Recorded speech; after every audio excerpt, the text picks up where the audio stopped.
اور مصر میں جس شخص نے اس کو خریدا اس نے اپنی بیوی سے جس کا نام زلیخا تھا کہا کہ اس کو عزت و اکرام سے رکھو،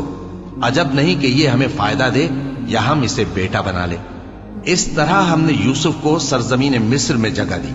اور غرض یہ تھی کہ ہم ان کو خواب کی باتوں کی تعبیر سکھائیں،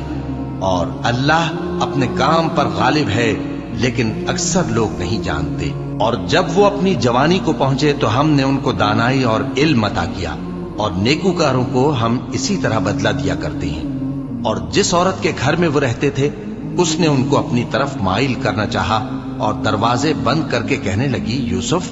جلدی آؤ۔ انہوں نے کہا کہ اللہ پناہ میں رکھے، وہ یعنی تمہارے میاں تو میرے آقا ہیں، انہوں نے مجھے اچھی طرح سے رکھا ہے، میں ایسا ظلم نہیں کر سکتا، بے شک ظالم لوگ فلاح نہیں پائیں گے۔ اور اس عورت نے ان کا قصد کیا اور انہوں نے اس کا قصد کیا۔ اگر وہ اپنے پروردگار کی نشانی نہ دیکھتے تو جو ہوتا سو ہوتا۔ یوں اس لیے کیا گیا کہ ہم ان سے برائی اور بے حیائی کو روک دیں، بے شک وہ ہمارے چنے ہوئے بندوں میں سے تھے۔ اور دونوں دروازے کی طرف بھاگے، آگے یوسف پیچھے زلیخا، اور عورت نے ان کا کرتا پیچھے سے پکڑ کر جو کھینچا تو پھاڑ ڈالا، اور دونوں کو دروازے کے پاس عورت کا خاوند مل گیا۔ تو عورت بولی